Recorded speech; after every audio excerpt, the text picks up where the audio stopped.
네, 이번 시간에는 우리 3장 영세호라고 면세 같이 살펴보도록 할게요. 앞에서도 제가 영세호를 설명을 했을 텐데, 영세홀은 우리 소비지국 과세 원칙을 구현하기 위해서 이제 영세홀 수출하는 재화에 대해서 영세홀 해주겠다. 아니면 수출되는 재화를 이제 우리 보조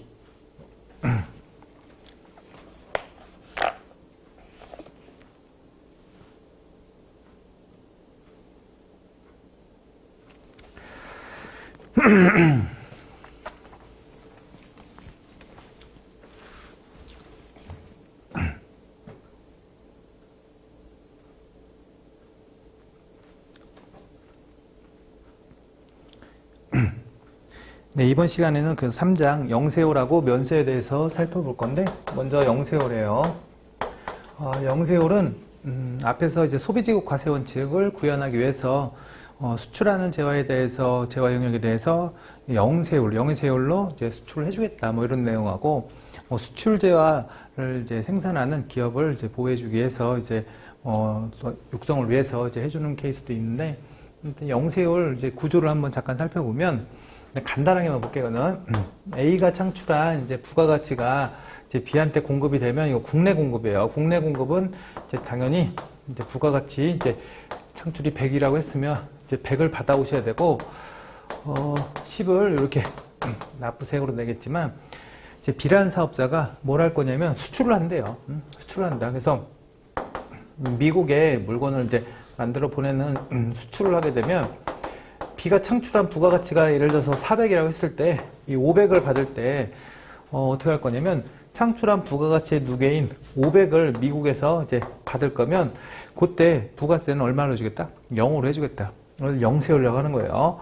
그럼 매출세액으로는 세금이 없겠지만 요거 국내에서 공급받은 요 세금 기한서 받은 요 10은 어떻게 해줄 거다? 10은 당연히 빼주시도록 되어 있죠. 그래서 수출하는 재화 같은 경우는 기업 같은 B 같은 사업자들은 마이너스 금액이 나올 수가 있어요. 그래서 이 환급이라고 하는데 이렇게 되면 이제 10을 납부했던 걸 뒤에서 환급받기 때문에 실제로 공급을 500원 해도 된다는 거죠. 그럼 미국에 이 물건이 수출됐을 때 그 미국에 있는 소비자들은 들어갈 때 어떻게 되겠어요? 미국의 부가가치세가 과세돼서 들어가겠죠. 그래서 미국의 부가가치세가 5%라고 가정하면 이제 500원에 대해서 525원에 들어가긴 하겠죠. 그 대신 국내에서는 500원에 나가는 이런 수출 거래를 보통 영세율 거래라고 해서 우리는 영세율 거래 대상에 대해서 좀 살펴볼 필요가 있어요. 그래서 거기 384페이지에 보시면 그 적용 대상이라고 해서 영세율은 누구한테 적용할 거냐? 당연히 과세사업자일 때. 면세사업자들은 영세율하고 상관없어요. 그래서 과세사업자여야 되고 당연히 간이과세자도 포함해요. 포함해서 영세율 적용할 거다. 그 다음에 이번에 영세율은 실제 거주자하고 내국법인에게 적용하는 게 원칙이에요. 그래서 거주자하고 내국법인은 이제 예를 들어서 거주자라는 건 국내에서 이제 우리가 주소를 두거나 이제 거소, 일정 기간 살아야지 거주자가 되는 거고, 내국법인이라는 건 이제 국내에 본점이 있는 우리 법인들을 내국법인을 하는데, 그런 법인들만 이제 예를 들어서 내국법인만 적용시켜 주겠지만, 예외적으로 이제 비거주자 외국법인 있죠. 비거주자가 아닌 사람, 비거주자. 그리고 본점이 외국에 있는 외국법인이 국내에 들어와 있으면 그분들도 외국으로 수출할 수가 있잖아요. 그걸 어떻게 해주겠다? 그거는 상호면세주의. 혹시 우리나라 회사가 미국에 진출해 있을 때 미국에서 영세율을 적용받을 수 있으면 우리도 그 기업에다 이제 영세율을 적용해 주겠다. 이렇게 상호 면세주의에 따른다라고 표현되어 있죠. 그래서 이것도 중요한 거니까 보시고, 그 참고에 나와 있는 거는 여러분들 나중에 면세까지 배운 다음에 이제 비교해 보시면 돼요. 그 중에서 이렇게 부가세를 부담한 거를 다 환급받기 때문에 이제 면세의 정도가 완전한 면세라고 해서 완전 면세제도라고도 부른다. 그리고 이 B라는 사업자, 이 사업자는 당연히 부가가치 세법상 사업자라 모든 걸 다 하셔야 돼요. 부가가치 세법상 재반 이행을 우리 세금계에서 발급이나 이런 걸 이제 다 하셔야 되고, 매입세 공제도 당연히 가능하죠. 그래서 가능하다. 근데 면세 사업자는 좀 다르다는 거죠. 이제 그 다음에 나오는 게 영세율 적용 대상 거래인데, 걔네는 얘를 얘기하는 거예요. 얘를 이제 어떤 거를 영세율 적용할 거냐, 이게 중요한 거니까. 또 특징은 영세율을 적용받게 되면 당연히 이걸 증명하셔야지. 우리가 수출했다고 하고 이제 세금 신고할 때 영해세율로 신고하면 안 되는 거죠. 수출한 걸 증명해야 되기 때문에 뒤에서 나오겠지만 꼭 영세율은 수출 관련 서류도 제출하셔야 돼요. 그래서 관련 서류가 예를 들어 수출 실적 명세서나 이런 걸 제출하셔서 그걸 제출 안 하면 영세율 적용을 못 받는데, 영세율 적용을 근데 이제 확인이 되면 받을 수는 있어요. 그 대신 가산세를 물어요. 그래서 수출 실적 명세서가 없이 예를 들어서 수출을 했다. 그러면 이제 원칙적으로 수출이 아닌 거를 이제 우리 영세율로 적용하는 거는 인정 못 받겠지만 원래 수출을 했어요, 실제로. 근데 서류를 못 냈다. 그럼 가산세를 물고 영세율 적용해 주겠다. 뭐 이런 개념이니까 이렇게 확인하시면 되고, 그 중에 수출의 종류가 여러 가지가 있는데, 여러분들 요건 이제 간단히 설명할 테니까 이제 간단히 보시면 돼요. 그래서 영세율은 적용 대상 거래 중에 좀 중요한 게 몇 가지가 있어요. 여러분들 그거만 일단 정리하고 나머지는 책으로 해서 확인해 보시면 이제 어렵진 않을 거예요. 일단 직수출, 이건 그냥 일반 수출이에요. 그냥 물건을 외국으로 보내는 거, 직수출. 중요한 거는 또 여기서 언제 이걸 공급시기로 볼 거냐인데, 앞에서 제가 요거까지는 봤죠. 배 실으면 이걸 뭐라고 하냐면 선적일, 비행기로 날아가면 기적일 실는 날짜예요. 그래서 선적하거나 기적을 하면, 그 비행기에 실면 우리가 공급한 걸로 봐서 영해세율로 들어간다. 그 배에 실은 이 물건을 실었다가 미국 가는 척 하면서 다시 들어오면 그걸 뭐라고 했어요? 수입이 될 수 있댔죠. 그래서 그런 것처럼 공급 시기도 같이 확인하셔야 돼요. 그 다음에 거기 두 번째, 대행위탁 수출이라고 나왔는데, 여러분 대행위탁 수출은 이게 이제 보통 수출하는 업자를 얘를 뭐라고 부를 거냐면 수출업자라고 불러요. 수출업자라고 부르는데, 이 수출업자가 예를 들어 보세요. 수출업자가, 이거는 뭐 그렇게 중요한 건 아니지만, 수출업자가 LG라고 할게요. LG 상사. LG 상사에서 미국으로 수출할 때 LG에 있는 에어컨을 팔 때 에어컨에 대한 뭐가 있냐면 쿼터제라는 게 있어요. 그래서 얼마만큼 수출할 수 있는 쿼터, 이제 이 정도까지만 수출해라, 얘네들은. 그래서 이렇게 정해놓은 게 있고, 삼성에서도 쿼터제가 있어요. 그래서 예를 들어서 삼성 전자에서도 냉장고 가전을 만들어서 판매할 때 쿼터가 있다. 둘 다 30만 대씩이라 해요. 근데 실제로 삼성은 외국에 40만 대가 주문이 들어온 거예요. 그럼 30만 대 보내고 10만 대가 부족한 거를 우리 LG에서 수출업자 LG한테 부탁을 해요. 그래서 그걸 대행위탁 수출이라고 하는데, 두 번째처럼 이 대행위탁 수출이 나오면 그때 삼성에서 이제 LG한테 수수료를 지급해야 되는데, 그 수수료는 영세율이 아니다. 그래서 중요한 거는 수출 대행 수수료, 대행 위탁에 따른 수출 대행 수수료는 몇 프로? 10% 과세를 해요, 부가세를. 그래서 걔네들은 영세율을 적용하지 않겠다. 나머지 전자적 형태나 임대 수출, 무상 수출, 이것도 한번 읽어보시고, 무상 수출은 뭐 중요하진 않으니까. 그 다음 페이지에 있는 일단 수출 중에서 대외무역법에 따른 수출이 있어요. 요거는 조금 알 필요가 있어요. 그래서 이거는 공급시기랑 이제 앞에 연관해서 여러분들 볼 테니까, 일단 제가 넘어온 이제 페이지에서 여러분들 공급시기 페이지 373페이지 보시면 그 수출에 따른 우리 공급시기가 있죠. 그거랑 연관해서 한번 보세요. 그래서 첫 번째 이제 중개무역 방식 수출이 있다. 이거는 뭐 어렵진 않은데, 이 동남아에서, 예를 들어서 동남아에서 물건을 이제 만들어요. 그래서 제조하고 만들고 그거를 이제 미국으로 보내주겠대요. 근데 여기서 우리나라 이제 기업이 나가서 만들어 파는 건 모르겠지만 이렇게 공급할 건데, 이걸 한국에서 중개를 하는 거예요. 그래서 한국에서 주문을 해서 만든 다음에 이렇게 원래 갖고 왔다가 수입했다가 이제 팔아야 되는데, 그렇게 하지 않고 중개만 하는 거예요. 그래서 여기서 만들어서 그냥 여기다 배에 실어갖고 미국으로 보내겠다.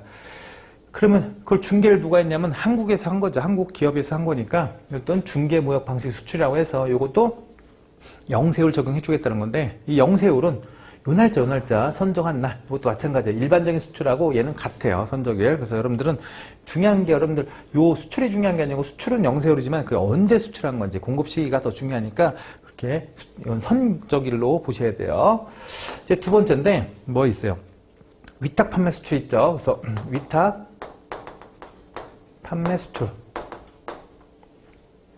이건 보통 한국에서 이제 어떻게 할 거냐면 물건을 만들어요. 만든 다음에 미국에 있는 대리점으로 보내는 거죠. 그래서 미국으로 이제 보낼게요. 이제 미국으로 이제 보내서 이렇게 대리점으로 나갈 텐데, 요거를 수출로 보는 거는 아예 미국 대상 회사랑 거래를 해서 이제 밖으로 보내는 이제 공급이 되면 수출인데, 요거는 위탁자가 되고 미국에 있는 거래처에서 그걸 물건을 가져다가, 이건 수탁자가 돼요, 수탁자. 그래서 수탁자한테 물건을 보낼 때까지는 수출이 아니에요. 일단 수출이 아니고, 실제로 수탁자가 주문을 받아서 미국에서 이제 공급이 되면 이때 수출로 보겠다 이때. 그래서 공급된 금액만 수출로 보겠다고 해서 얘네는 그 앞에서 보는 것처럼 수출에 대한 공급가액이 확정됐을 때 이렇게 표현되어 있죠. 그래서 공급가액 확정이라는 거는 여기 공급이 된 금액만큼만 우리가 수출로 보겠다는 거예요. 그래서 이거는 이제 공급가액 확정시, 공급가액 확정시가 우리 이제 공급 시기로 나와 있으니까 보시고, 얘네는 선기적이라고 나왔죠. 일반적인 얘랑이랑은 같아요. 이렇게 보시고, 나머지들 예를 들어서 세 번째 외국 인도 수출이죠. 거기 외국 인도 수출인데, 이 외국 인도 수출은 이런 거죠. 한국에 있는 이제 건설사가 있어요. 한국에 있는 예를 들어 두산건설이 있는데, 두산건설이 이제 카타르에, 예를 들어서 카타르에 건설 용역을 제공한대요. 건설 용역 제공할 거예요. 그래서 건설 용역이라는 건 여기서 이제 우리가 플랜트, 이제 무슨 공장을 저주기로 하고 이제 나가서 건물을 이제 질 건데, 그때 건설 용역 자체는 원래 이제 영세율을 적용할 거예요. 영세율을 적용할 건데, 지금 여기서 뭐냐면 이제 건설을 하기 필요한 장비들을 싣고 나갈 거예요.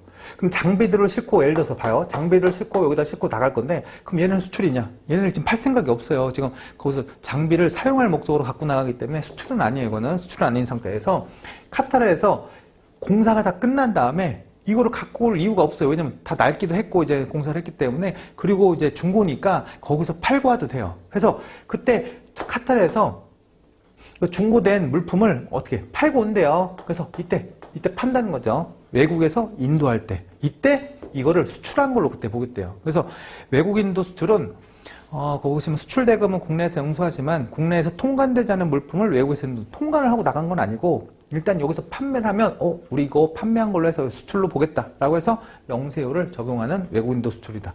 그거는 이제 언제 공급시키냐면 외국에서 인도했을 때, 이렇게 보시면 돼요. 그 다음에 이제 4번하고 5번은 좀 헷갈릴 수 있어요. 그래서 4번은 위탁 가공무역 방식 수출, 위탁 가공무역 방식 수출하고, 그 다음에 이제 5번은 여기다 쓸까요? 5번은 위탁 가공을 위한 원료의 국외 무한 반출. 그래서 원료 무한 반출인데, 이거는 굉장히 비슷해 보여요. 비슷해 보이는데 조금 달라요. 좀 다르고, 여러분들 얘네들 특징이 뭐냐면, 얘네도 마찬가지예요. 수출은 일단 세금계산서 발급이 면제가 돼요. 그래서 세금계산서 발급은 누구한테 할 거냐면 국내 기업한테 공급이 돼야지만, 영세율을 적용받는 것 중에서도 국내 기업에 이제 공급하는 게 있어요. 그래서 영세율 적용받는 것들은 걔네들만 세금에서 발급하고, 국내 기업이 아닌 외국 기업한테 나가는 물건에 대해서는 세금에서가 안 나가요. 왜냐면 외국 기업은 세금계산서는 한국말로 써 있기 때문에 그 필요가 없는 이제 서류라고 보시고 발급을 할 필요가 없다. 면제죠. 마찬가지. 얘도 면제. 수출은 다 면제인데, 그 중에서 얘도 면제예요. 면제인데 얘는 세금계산서 발급 대상이야. 그래서 얘는 세금계산서 발급 대상이니까 이거는 하나 알 필요가 있어요. 그래서 하나 알아두시고, 이제 해당 사항을 보시면 한국에서 이런 거예요. 한국에서 원료를 잘 보세요. 원료를 미국으로 보낼 거예요. 미국이 아니어도 돼요. 근데 미국으로 보통 보내서 가공하진 않는데, 보통 동남아나 이제 인건비 싼 데로 이제 보낼 건데, 이렇게 원재료를 무한 반출해요. 무한 반출이라는 거는 이렇게 가공을 위해서, 위탁 가공을 여기서 한다는 거죠. 가공을 위해서 원료 반출은 이건 수출이 아니에요. 이거는 수출이 아니다. 여기서 가공을 한 다음에 실제 미국에서 실제 물건이 인도가 되면, 가공 후 인도죠. 가공 후 인도가 되면 이때 우리가 수출로 보겠다. 그게 위탁 가공무역 방식 수출이에요. 그럼 결국은 원료가 나간 거, 그 원료가 나간 금액에 대해서 우리가 수출로 보지 않고, 그 금액에 대한 가공 인도되는 금액을 그때 이제 인도될 때 이 원료를 수출한 걸로 봐서 이제 위탁 가공무역 방식 수출 이렇게 부르는 거고, 얘네는 똑같은 건데, 원료의 무한 반출도 이거 비슷한 건데 이런 거예요. 이제 한국에서 이제 계약을 누가 할 거냐면, 국내에 있는 A라는 업체와 계약을 해요. 둘이 이제 계약을 할 건데, 이 물건을 이제 가공해서 들어와야 돼요. 그래서 예를 들어서 뭐 미국이라고 하지 말고 동남아라고 하면 동남아에 있는 태국이라고 할게요. 그래서 태국에서 예를 들어서 태국에서 요거를 가공해서 이렇게 들어오겠다는 거예요, 지금. 근데 가공을 할 때 반출하는 이 원료 있죠? 원료는 당연히 어떤 반출? 무한 반출로 나가는 거죠. 이거는 당연히 이때는 가공하러 나갈 때까지는 우리가 공급이 아니라 공급을 안 봐. 이것도 공급을 안 보는 거다.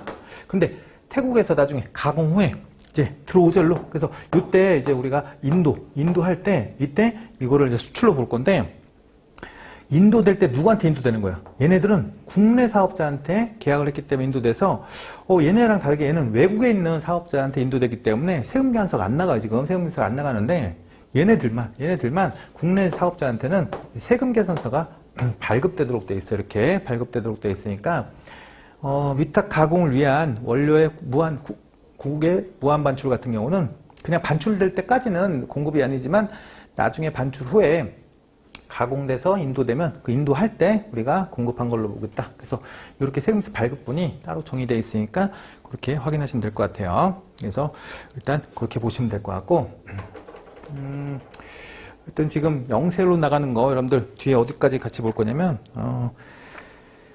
392페이지 보시면 그 참고 두 가지가 있는데 간단히 보시면 되는 애들은 중요하진 않으니까 수출할 때 그 첫 번째 수출할 때 관련 서류가 있다고 했죠. 그 서류를 같이 제출해야지. 그거 안 하면 거기 나온 것처럼 가산세를 붙이겠다. 그래서 영세율, 과세표준, 신고불성실 가산세를 붙이겠다는 거고, 그 다음에 그 밑에 보시면 수출의 종류에 따라서 원래 세금세 발급을 보통 면제를 할 건데 그 중에서 몇 가지는 세금세 발급을 한다. 근데 그 왼쪽에 있는 것 중에 여러분들 1, 2, 3, 4, 1, 2, 3번은 제가 따로 설명할 거예요. 그래서 4, 5번은 일단 보지 마시고 4, 5번 말고 그다 밑에다가 요거 하나 써놓으세요. 원료의 무한 반출. 제가 이제 그거는 여기다는 못 넣었어요. 그래서 원래 원료의 무한 반출은 이따 가공을 위한 무한 반출은 세금세 발급 대상이니까 그 밑에 들어가야 돼요. 그래서 그 밑에 들어가야 되니까 요거만 한 써주시고 제가 나머지는 설명을 따로 드릴게요.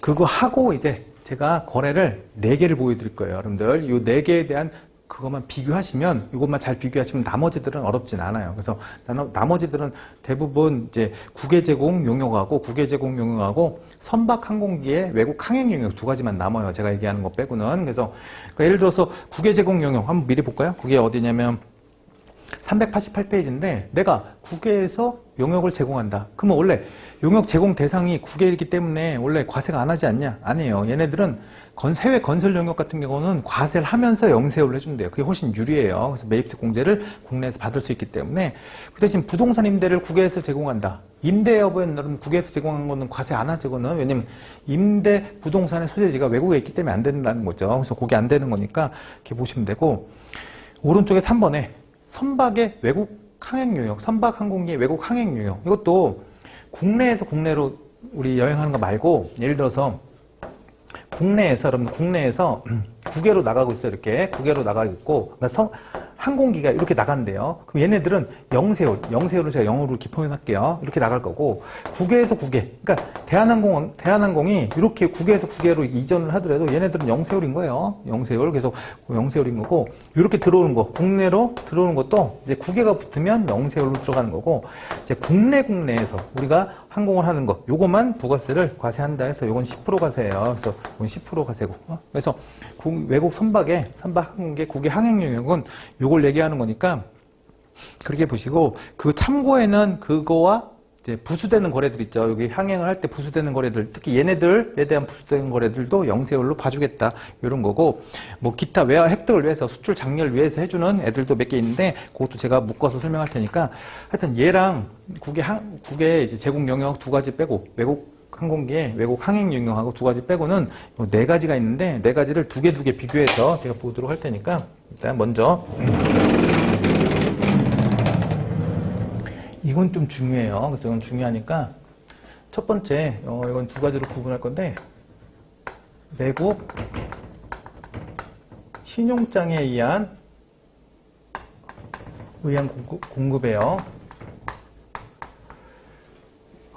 그 다음에 미리 써놓고 할게요. 수출제와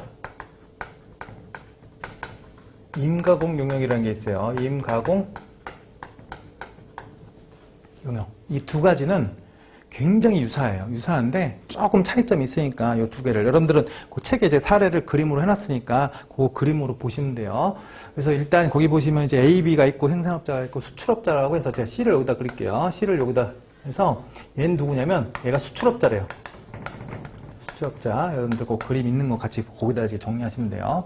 수출업자가 미국으로 수출했어요. 그래서 미국으로 수출한 거에 대해서는 당연히 이건 영세율로 들어간 게 맞아요. 그래서 어차피 금액을 안 받고, 세액을 안 받고 수출하는 건 영세율로 받으면 되는데, 여기에서 이제 문제가 생겨요. 이제 이런 거죠. 수출업자가 미국 이제 거래처한테 물건을 보낼 때, 거래처들은 이제 물건을 보내면 내가 돈을 보낼게. 이렇게 보내올 거고, 얘 입장에서는 네가 돈을 보내오면 내가 물건을 보낼게. 이렇게 와서 서로 거래가 되지를 않아요. 그래서 보통 거기 밑에 있는 것처럼 수입업자의 주거래은행이라는 게 있어요. 수입업자의 주거래은행이 이거를 보증하기 위해서 신용장을 만들어요. 신용장이라고 해서 그건 이제 뭐라고 볼 거냐면 마스타일시인데 이건 용어는 안 중요해요. 마스타일시인 원신용장을 이렇게 개설해서 보내오면 C는 이걸 담보로 예를 들어서 공급을 했는데 돈이 안 들어온다. 그럼 얘한테 요거를 이제 우리가 지급 보증을 할 수가 있어요. 그래서 그런 것처럼 이렇게 지급 보증하는 이런 마스타일시를 이제 일반적인 신용장이라고 부를 건데 이 신용장은 내국 신용장은 좀 다르죠. 용어는 다른데 이걸 가지고 수출을 하면 일단 수출이 영세율로 적용받는다, 여기는. 그래서 이걸로 간 건 아니죠. 그래서 이런 식으로 수출이 되면 영세율로 적용받는데 이제 뭐 할 거냐? 수출업자와 국내에서 이제 B라는 사업자가 나한테 이제 뭘 해줄 거냐? 이제 원재료를 공급한대. 아니면 가공을 해준대요. 그래서 지금 이렇게 이거는 용역과 제어가 다 되긴 하는데 공급을 우리 원재료를 공급하던 B가 사업자가 이제 공급할 때 누구한테 공급할 거냐면 수출업자들에게 공급을 한다는 거죠. 당연히 국내 공급이기 때문에 여기는 당연히 10%가 들어간 게 맞아요. 대가는. 그래서 당연히 국내 공급은 10% 대가로 이제 공급을 하면 되는데 어차피 이거 수출업자가 받아다가 외국으로 보낼 거기 때문에 이거를 영세율 적용받을 수 있는 방법은 없냐 해서 생각해낸 것이 이렇게 마스터 LC로 갖고 온 그 신용장을 가지고 수출업자가 자기네 주거래 은행에서 국내 은행이죠. 국내 은행이 이거를 대상으로 한 내국 신용장을 개설할 수 있어요. 그래서 그 두 번째 로컬 LC라고 부르는 내국 신용장, 이게 로컬 LC예요. 그래서 로컬 LC를 개설해서 이 내국 신용장을 가지고 얘가 그걸 통해서 공급을 하게 되면 내국 신용장이 개설된 상태에서 공급을 하면 얘를 영세율로 봐주겠다는 거예요, 지금. 그러면 특징은 얘네들은 영세율을 적용받을 때는 내국 신용장이 있어야죠. 개설이 된 상태에서 공급해야 되고 그 다음에 국내 거래이기 때문에 영세율에 대해서도 세금계산서가 나가야 돼요. 왜? 국내 거래고 C는 국내 사업자이기 때문에 증빙이 필요해요. 그래서 세금계산서가 발급이 돼요. 여기는 세금계산서가 없어요. 여러분들 세금계산서 없는데 내국 신용장에 의한 거래는 세금계산서 발급 대상이다. 또 하나 더 해볼게요. B가 A라는 사업자한테 이걸 또 공급을 받는데요. 공급을 받을 건데 이 공급도 이 수출과 관련된 이제 물건이라는 거죠. 그래서 요거를 자기네 2차 내국 신용장에 이거는 2차 로컬 LC라고 해서 이제 2차 로컬 LC를 가지고 이제 개설을 하게 되면 요것도 공급을 뭘로 해주겠다? 영세율로 봐주겠다. 그러니까 결국은 뭐예요? 내국 신용장에 의한 공급은 무조건 영세율로 되는 거죠. 당연히 모두 세금계산서는 나가야죠. 당연히 세금계산서는 내국 신용장에 의한 공급은 나가야 된다. 그래서 지금 이런 공급들이 있는데 내국 신용장이 개설이 안 된 상태에서는 이제 영세율을 적용 못 받아요. 근데 이제 하나 이제 그 특징이 있는데 특징이 두 가지가 있어요. 일단 첫 번째는 만약에 얘가 내국 신용장에 공급을 했어요. 그럼 얘가 그거를 가지고 수출을 안 했으면 어떡할 거냐? 사후관리. 이걸 사후관리를 할 건데 이걸 뭐라고 되냐면 수출 용도 사용 여부와 무관하대요. 그러니까 수출을 하든 말든 내국 신용장이 개설된 상태에서 공급이 되면 무조건 영세율이다. 그 이유가 이렇게 보시면 돼요. 얘가 만약에 영세율로 안 줬어요. 10%로 줘도 어차피 얘는 사업자이기 때문에 부가세 공제를 받을 수는 있어요. 근데 그거를 지금 얘가 지금 이게 1억 원짜리라고 하면 1억 원을 공급 1억 원을 공급받으면 1억 1,000을 지급해야 되죠. 1억 1,000만 원을 더 줘야 돼요. 그리고 나중에 공제받으면 되잖아요. 근데 그 공제받는 기간까지 시간이 좀 필요하기 때문에 그 기간 동안 1,000만 원의 자금이 부담이 막히기 때문에 그걸 완화시켜 주기 위해서 자금 부담 해소하기 위해서 해주는 거라고 보시면 되고, 그렇기 때문에 얘가 만약에 그걸 수출 용도에 사용 안 했다고 해서 이걸 추징한다? 어차피 공제 받을 거기 때문에 추징할 필요는 없다는 거죠. 그래서 수출 사용 용도 사용 여부와 무관하게 영세율은 적용받을 수 있다. 이게 첫 번째 특징이고, 두 번째, 그럼 로컬헬실은 언제 이걸 개설했어야 되냐? 수출할 때 딱 개설이 돼 있어야 되냐? 보통 수출할 때 개설이 돼 있어야지만 영세율이 되는데, 얘네들은 또 뭐가 되냐면 4호 개설이 가능해요. 4호 개설 가능. 그럼 이제 어떻게 해야 되냐? 이렇게 하면 돼요. 4호 개설은 과세 기간이 끝나고 이제 25일까지인데, 보통 7월 25일과 이제 다음 연도는 1월 25일까지예요. 그래서 이때까지 개설이 가능한데, 그럼 영세율을 받을 수 있어요. 그럼 이렇게 하시면 돼. 예를 들어서 6월 10일 날 이제 공급을 하려고 했더니 뭐가 없냐면 세금계약서 발행을 했지만 우리 로컬헬스가 없었대요. 개설이 안 됐으니까 6월 10일 날은 1,000원에, 여러분 이게 지금 세금계약서를 뜻하는 거예요. 1,000원에 공급가액 이제 1,000원이면 이제 부가세 100원에 이제 우리 공급을 하시면 돼요. 하시면 되는데, 얘가 지금은 이제 여기 B가 공급하는 거예요. B가 공급하는 것 중에서 이제 1,000원에 내국 신용증이 없어서 이제 발행을 했지만 7월 20일 날 개설을 한 거예요. 이렇게 4호 개설을 한 거예요. 4호 개설했으면 얘를 어떻게 줄 거죠? 어떻게 주겠냐면 요거를 바꾸래요. 어떻게 바꾸냐?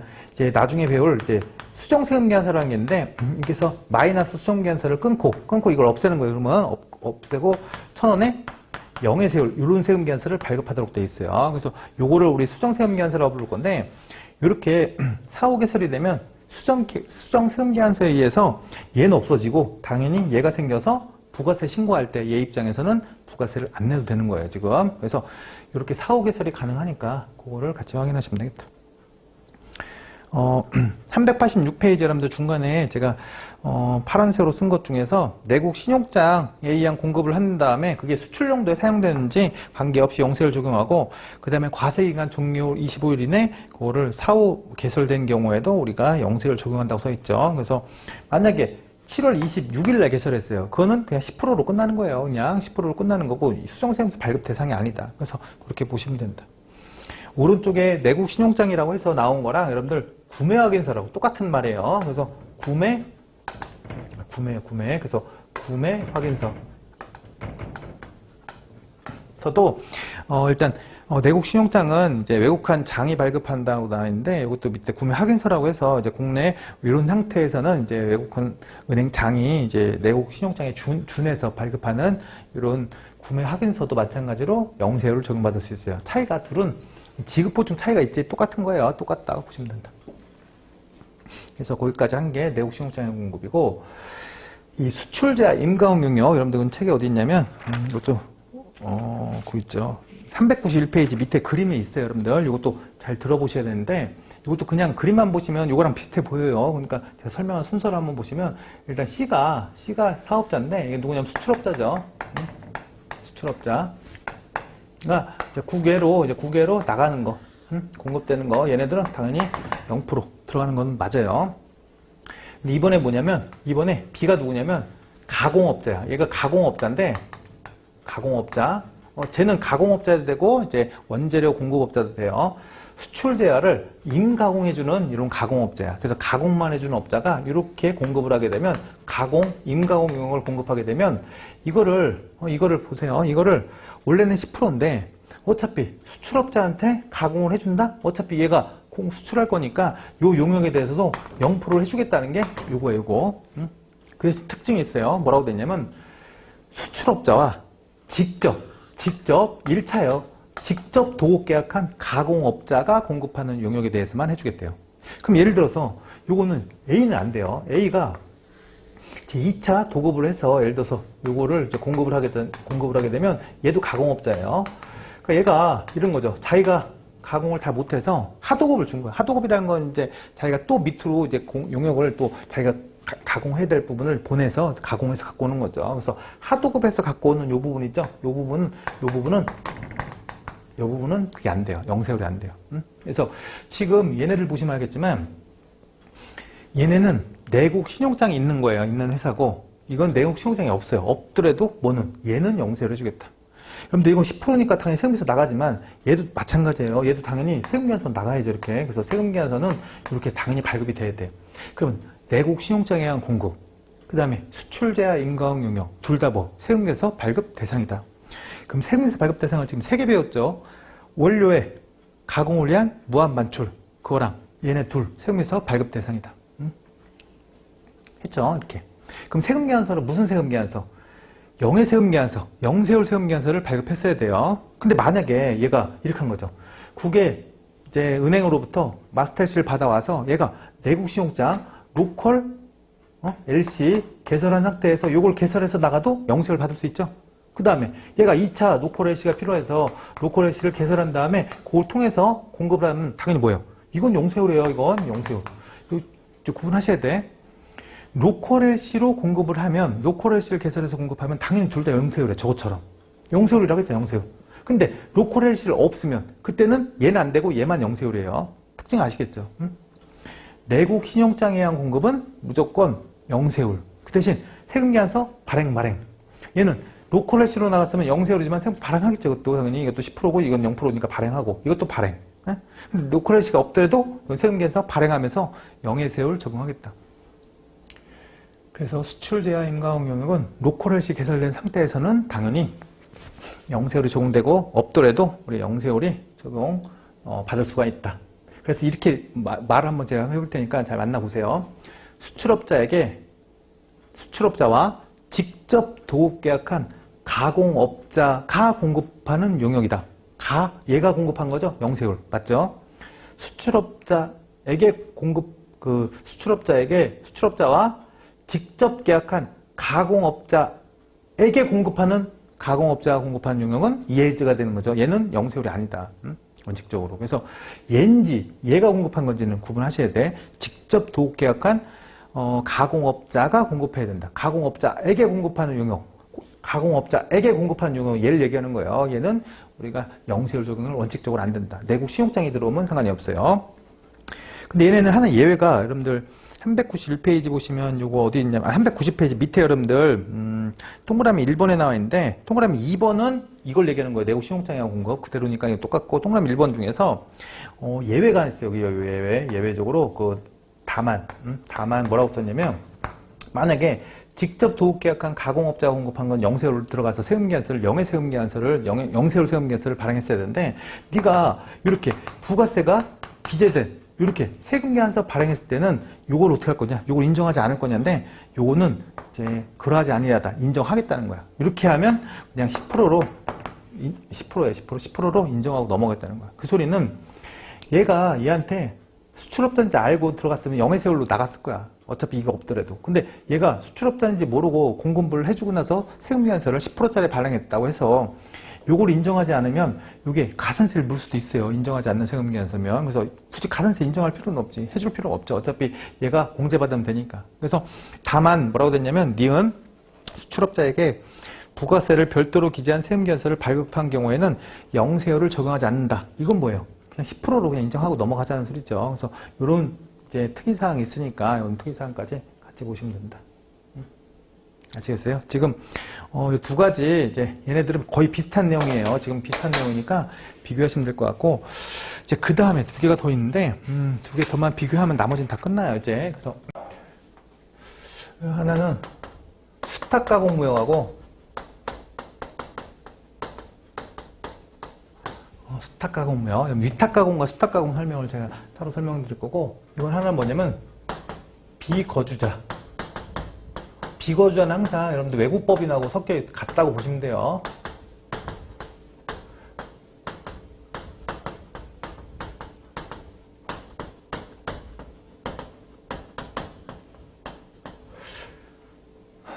수탁가공무역하고 비거주자 외국법인에게 공급하는 특정 재화 영역이 있는데 이런 부분 여러분들 이건 수탁가공은 388페이지 사례에 있죠. 그래서 한번 보시면 일단 국내 사업자가 있어요. 국내 사업자가 있는데 국내 사업자가 이제 얘네들은 영세율을 적용받으려면 어떤 특징이 있는지 보세요. 얘가 첫 번째 제가 그 특징이 있는 거는 번호로 쓰면서 할게요. 일단 외국에 있는 비거주자하고 외국법인이 있으면 얘네와 일단 첫 번째 둘이 계약을 할 건데 계약을 어떻게 해야 되냐? 1번 직접 계약을 해야 된다. 그래서 둘이 직접 계약을 하래요. 일단 직접 계약한 다음에 이제 두 번째로 대가를 받을 거예요. 대금을 이제 외국한 은행을 통해서 원화 환전이 일어나야 돼요. 원화 환전. 그냥 외화로 받는 게 아니고 외국한 은행으로 통해서 원화로 바꿀 수 있는 대금을 지급을 받아야 된다. 이게 왜 그러냐면 외국한 은행에서 원화로 환전했다는 거는 이 사업자랑 이 비거주자를 외국한 은행에서 이제 감독을 하면서 이제 얘네들 거래가 맞는지 확인을 할 수 있는 이제 검증기관이라고 보시면 돼. 그냥 이렇게. 그래서 검증기관이 중간에서 이제 검증을 해준다는 거고, 실제 수출했는지 확인한다는 거고, 그때 이제 비거주자가 지정할 거예요. 지정하는 이런 얘한테 그냥 물건을 여기서 만들어서 보내달라는 거죠. 그래서 이건 국내 공급이죠. 지금 국내 공급인데 지정하는 A라는 거는 얘가 지정했으니까 얘는 비거주자 아니면 외국법인이 되는 거예요. 외국법인이 되는 거고 얘한테 공급하는 요거를 우리 뭘로 봐주겠다? 영세율로 해주겠다는 소리예요. 그래서 지정하는 A한테 공급하는 요 가공에 대해서 영세율 해줄 건데 이 요건이 하나 더 있어요. 가공한 얘가 그대로 반출하거나 아니면 가공호 반출하는 외국으로 반출이라는 게 있어요. 반출. 이건 반출. 이건 국외예요. 국외 반출이 네 가지가 일어나면 얘를 영세율 해주겠다. 영세율. 근데 얘네들은 뭐가 없냐면 세금에서 발급은 안 해요, 여러분들. 왜냐면 얘네들은 국내에 있는 기업이 아닙니까? 아니죠. 그래서 이건 세금계산서가 발급 대상은 아니다. 그래서 이거는 얘를 얘기하는 거예요. 외국 기업이라고 보시면 되고 얘가 받아온 거를 그냥 외국으로 나가는 이런 거래에 대해서 한마디로 가공을 맡긴 거야. 수탁 가공. 위탁 가공은 내가 가공을 해달라고 맡긴 거고, 이제 반대로 외국에서 가공을 해달라고 요청을 해온 거죠, 이제. 그 가공을 영세율 적용받고 싶으면 1, 2, 3, 4 요건을 만족시키면 여기 영세율 적용해주겠다. 이게 하나 있고, 얘도 왜 여기다 썼냐면 거의 비슷해요. 거의 비슷하니까 또 한번 보세요. 일단 사업자가 있는데, 조금 내용이 틀리니까 또 비거주가 있어요. 외국법인이 이렇게 들어가요. 일단 요건은 똑같아요. 일단 직접 계약하고 1번 직접 계약, 그 다음에 2번에 외국한 은행에서 원화환전이 일어난 거죠. 그래서 원화환전이 일어나서 그때 또 얘가 지정하는 A가 있어요. A한테 물건을 이제 만들어서 보낼 건데, 잘 보세요. 이거를 영세율 적용받고 싶으면 둘 중에 하나 이제, 쟤네 같은 경우는 수탁 가공이라고 해서 이제 가공에 대한 부분이죠. 가공에 대한 부분이고, 얘네는 얘가 비거주자에게 공급한다는 건 얘가 지정했으니까 얘예요. 얘니까 얘한테 공급하는 거를 재화 영역이 들어가요. 그래서 얘가 혹시 재화를 공급받을 때, 그 다음에 용역을 공급받을 때 영세율을 적용받으려면 요건이 있어요. 첫 번째, 재화를 공급받으면 얘가 만약에 여러분들 받아서 외국으로 나가면 쟤인데 받아서 국내 기업한테 공급하는 거야. 국내 기업. 국내 공급할 건데 그거를 영세율 적용받고 싶으면 국내 공급할 때 재화는 과세 사업에 사용. 중요한 거예요. 사용되는 재화. 만약에 이렇게 공급되는 게 재화인데 얘가 과세에 사용된대. 면세가 아니고 과세. 그 다음에 두 번째, 특정 열거 영역이라고 해서 용역 중에 법에서 열거해 놓은 영역들이 몇 개 있어요. 그래서 그 열거 영역이면 이거 영세율 해주겠대요. 그래서 얘네들은 영세율 두 가지는 영세율 적용해 줄 거고, 그럼 여기서 여러분들 과세 사업이 아니고 중요한 건데 면세 사업에 사용은 어떡할 거냐? 면세 사업의 사용은 얘네들은 10%예요. 얘네들은 0%지만, 그래서 요건 10% 과세하는 케이스다.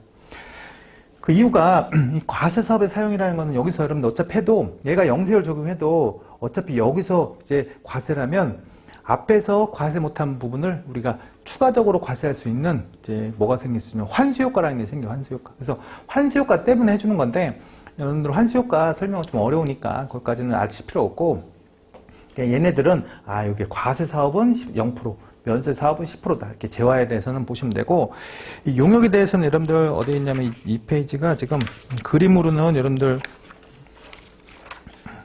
거기, 이건 따로 제가 그러진 않았네요. 내용은 어디 있냐면, 거기 있어요.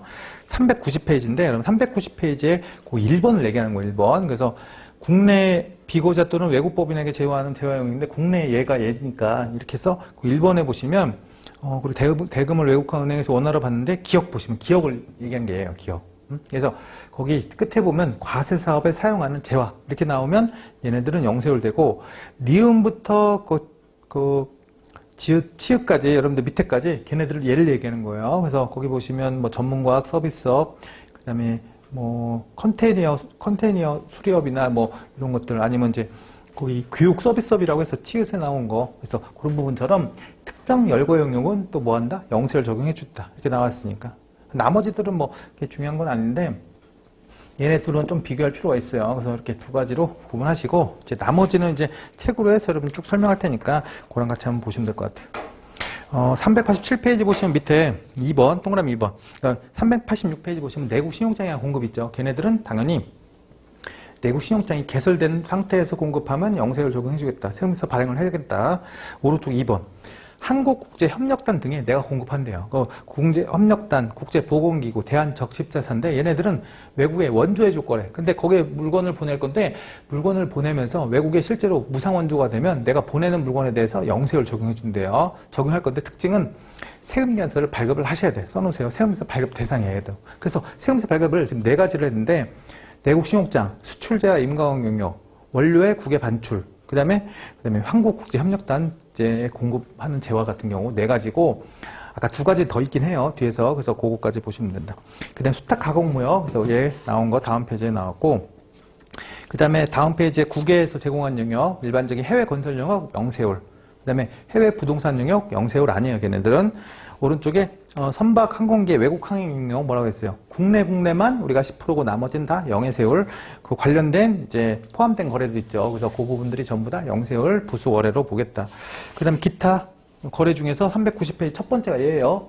비거주자에게 공급하는 이 재화 영역, 공급하는 재화 영역 얘네들인데 얘가 공급하는 게 재화일 때는 과세 사업에 사용하는 재화는 영세율, 면세 사업은 10%예요. 특정 열고 영역은 우리가 영세율 적용하겠다는 거고 밑에 수출자 임가원 영역 앞에서 했었죠. 내국 신용장에 의한 공급이 일어났을 때는 당연히 그 부분에 대해서 영세율 적용해 줄 건데 수출업자와 1차 직접 도급 계약한 가공업자가 공급하는 영역은 또 우리가 영세율 해주겠다 이런 내용이 들어가 있으니까 그 다음에 오른쪽에 여러분들 외국 관광객에게 제공하는 거 그 다음에 기타의 외화를 획득할 목적으로 뭐 기타의 영세율 적용하는 것들이 있는데 그거는 한 번만 읽어보세요. 그냥 한 번만 읽어보시고 외국 관광객에게 우리가 제공하는 것 중에서 뭐 알선 영역으로서 원화로 이제 외화로 그 외국은행을 통해서 원화로 받거나 아니면 밑에 보시면 외국 정부기관에게 우리가 공급해 주는 거랑 이제 외국인 전용 판매장에게 들어가는 것들 그래서 그 사람이 제공하는 재화 영역 같은 경우도 이제 마찬가지로 외국화 은행에서 원화로 받으면 또 영세를 해주는 케이스도 있어요. 이건 외화 획득을 위해서 이제